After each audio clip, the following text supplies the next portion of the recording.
Estamos de regreso con su emisión estelar de Telenoticias. Entremos de lleno a este segundo bloque informativo hablando de que hoy se cumplen 64 años del ajusticiamiento de Rafael Leónidas Trujillo Molina, dictador de la República Dominicana durante más de 3 décadas.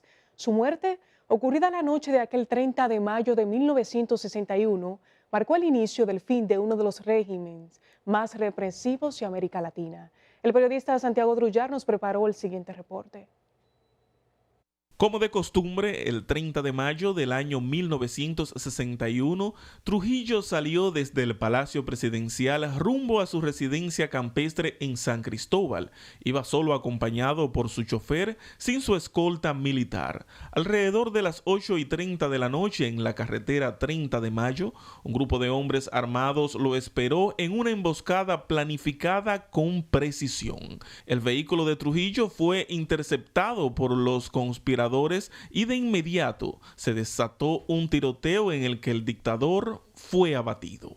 A partir de 1961 conseguimos lo que nos faltaba hasta ese día, la libertad, podernos expresar libremente como lo estamos haciendo ahora.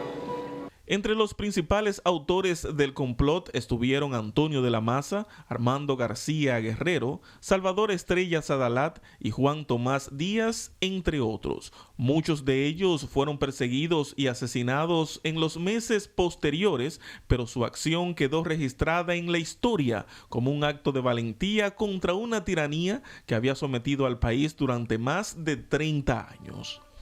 La historia más reciente, tanto de la dictadura como del 30 de mayo en adelante, no ha sido narrada y no está en los libros de texto. Y eso lo borró Balaguer de un intento por que se olvidara la historia reciente. El ajusticiamiento de Trujillo no significó el inmediato retorno a la democracia, pero desmoronó los cimientos del régimen. Hoy, 64 años después, la figura de Trujillo sigue siendo objeto de análisis, memoria y controversia. Sin embargo, el 30 de mayo pertenece como un símbolo de resistencia a la historia dominicana. Diversos actos conmemorativos se celebran hoy en distintas partes del país para recordar a quienes dieron su vida por la libertad. Para Telenoticias, Santiago Drullar. Continuamos con más informaciones en torno a este tema, y es que hoy, al cumplirse 64 años el asesinato de Rafael Leónidas Trujillo, legisladores llaman a la población a preservar la democracia. Cada vez valoramos más el esfuerzo que hicieron aquellos por darnos la libertad que hoy disfrutamos. Tenemos muchos retos, ¿verdad?, por venir, pero seguimos creciendo superior a los otros países de la región, y eso se debe a la estabilidad política y a la capacidad de diálogo que existe en el país. República Dominicana siga siendo un referente en torno a la democracia lograda después de tantos años de sangre derramada. Yo creo que lo que se ha logrado es mucho. Deberíamos tener una democracia más avanzada, pero tenemos grandes logros en torno a este tema.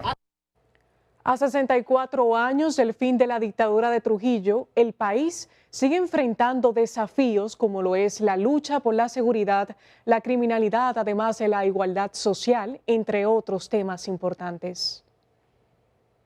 Al conmemorarse este viernes el 64 aniversario del ajusticiamiento del dictador Rafael Leónidas Trujillo, quien gobernó el país bajo una de las dictaduras más prolongadas y sangrientas de América Latina, el Museo de la Resistencia Dominicana lucía hoy desolado y sin realizar actividades para conmemorar ese día. Agni Toribio se trasladó al lugar y nos cuenta más en la historia.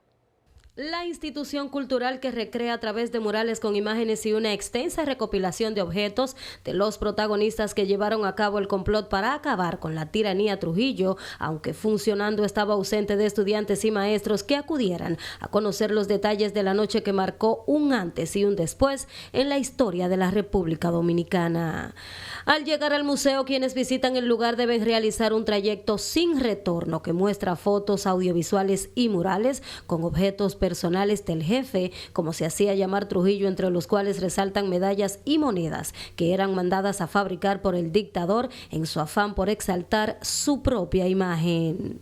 Durante el recorrido que deben realizar las personas que asisten a este museo, que fue fundado en el año 2011 con el objetivo de que futuras generaciones conozcan la historia del hombre que, según los datos de historiadores, fue el responsable de la muerte de más de 50,000 personas.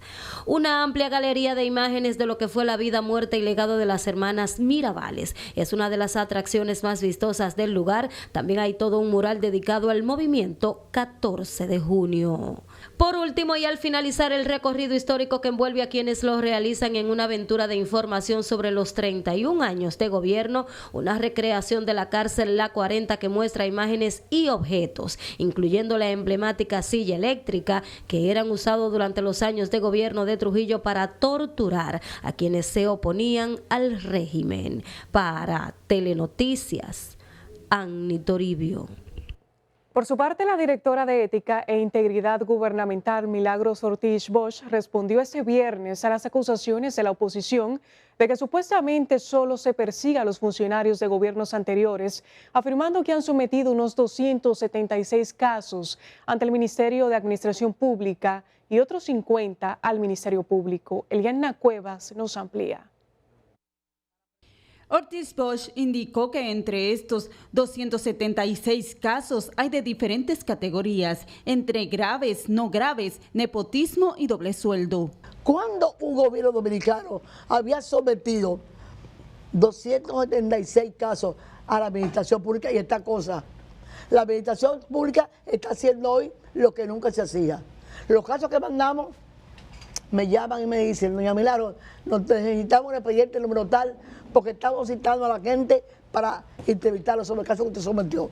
Eso no se veía y ahora se está viendo. La funcionaria también señaló que la institución que dirige ha sometido 50 casos ante la Procuraduría General de la República.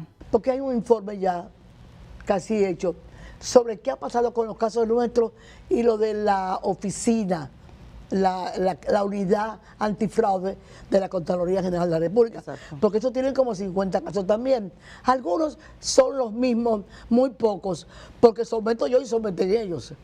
Entonces, esa relación es increíble. Pero lo increíble es la cantidad de gente que esta Procuraduría General de la República, desde doña Miriam para acá, han sometido a los tribunales. La ex vicepresidenta de la República reveló que en los grandes casos de corrupción que se ventilan en los tribunales del país, también hay pequeña participación de algunos miembros del PRM. Y solamente nosotros sometemos nuestra propia gente. A mí que me presenten los compañeros, los amigos de otros partidos, los casos que ellos sometieron. Tienen muchos años, pero muchos años de acumulación de gobierno para presentarme casos excepcionales. Aquí ninguna denuncia interna es de otros, sino de nosotros. La exsecretaria de Educación afirmó que la oposición no le ha presentado ningún caso de corrupción, al tiempo que instó a los opositores a llevarles formalmente sus denuncias. Para Telenoticias, Eliana Cuevas. Por su parte, el director de Bienes Nacionales, Rafael Burgos, calificó de vagos y chantajistas a decenas de ex empleados de esa entidad que llevan años reclamando el pago de prestaciones y que, según el funcionario, eran botellas que no laboraban. Guillermo García con el reporte. Aquí se han pagado 600 millones de pesos en prestaciones de vagos que no venían a trabajar aquí, que eran dirigentes políticos de otro partido. Esos señores se le ha pagado al pie de la letra porque hemos respetado eso. Pero aquí lo que habían eran 3.700 vagos que no venían a trabajar aquí. Eso es lo que habían aquí. Aquí se han quedado los que son honestos y los que están dispuestos a prestar un servicio a la ciudadanía. El funcionario se expresó de esa forma al finalizar la entrega de títulos a cientos de propietarios, actividad que estuvo encabezada por el presidente Abinader en la sede del CEA. Algunos de los beneficiados se quejan de que han recibido su título, mientras su propiedad está actualmente ocupada por invasores. No, yo lo que quería saber cuál es el seguimiento que se le va a dar a ese inmueble, después que uno tiene la titulación, porque hay una señora que tiene una casa en mi solar. Eso era lo que yo quería solamente manifestar. Al finalizar el acto, el mandatario hizo el corte de cinta y recorrió las remodeladas instalaciones del Consejo Estatal del Azúcar. Para Telenoticias, Guillermo García. Dos abogados interpusieron ese viernes una nueva querella contra el supuesto detective Ángel Martínez por alegada estafa contra una ciudadana estadounidense a quien ayudaría a solucionar un caso judicial tras ofrecerle sus servicios como investigador de la CIA y del FBI. Y es que según defensores, Sandra Eugenia de la Rosa depositó a Martínez unos $300,000, tanto a cuentas personales como a las de su hijo, por lo que pide una indemnización de $1 millón. Había un proceso judicial que tenía la señora, había una investigación en Estados Unidos y en la República Dominicana. Él la hizo hacer una compañía, supuestamente con que esa compañía eléctrica iban ellos a ser socios. Le dijo que tenía cáncer terminal y que le depositara en su cuenta en diferentes bancos nacionales de aquí de la República Dominicana y bancos internacionales como el Chase Manhattan Bank. El señor Ángel Martínez inclusive llegó desde una cuenta del banco Chase, le sacó un dinero a la señora Sandra Eugenia de la Rosa, tener $57,000 de la cuenta de Chase, y luego entonces se dedicaba a extorsionar a dicha señora a que si ella accionaba en justicia iba a tener consecuencias porque él es una persona muy influyente. Representantes de la afectada dijeron tener pruebas de unos 80 depósitos que ésta le realizó a Martínez a través de bancos y compañías remesadoras. Explicaron que por la supuesta estafa también se inició una investigación en Estados Unidos.